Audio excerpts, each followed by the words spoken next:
A spectacular firework display will illuminate these historic docks alongside the Humber. They'll mark the start of Hull's year as the UK's City of Culture, a 365-day project that aims to kickstart the regeneration of this place with art and culture, but also to remind us of the history and the heritage and the people who have called it home. In the late 1960s, COUM Transmissions was a collective whose work confronted, subverted and challenged societal conventions.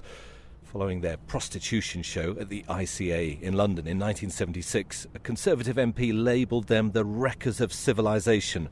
Well, one of the artists behind this assault on public taste was Cosey Fanni Tutti, who went on to form the musical collective Throbbing Gristle. And she's with me now alongside Prince's Dock in a part of the city which has been totally transformed. Cosey, you are Hull born and bred.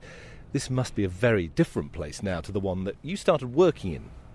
Totally different. Well, I was born in Hull and I was raised on a council estate just on the outskirts of the city centre, which is where we are now.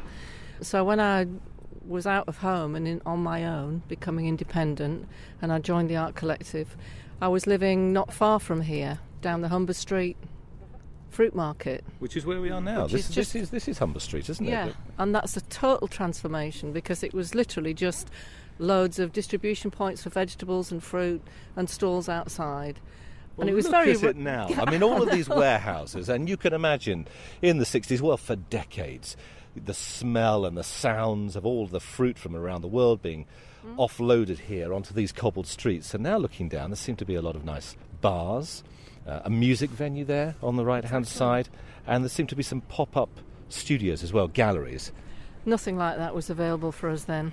It was hard to find a venue to even play in. So we used to go to some of the pubs locally, which was a small one just near here, called Granny's Parlour. We did a few things in there. And the local arts centre popped up at some point, which gave us a venue. But here was more like Covent Garden, a very small version of Covent Garden, and the atmosphere of almost like the Necktie Murderer film, you know. So it was a bizarre place to live, but I loved it. It had such atmosphere, which I kind of miss now. I come back and it's all been polished up and transformed into something acceptable almost. And I'm into the unacceptable, so it's difficult for me.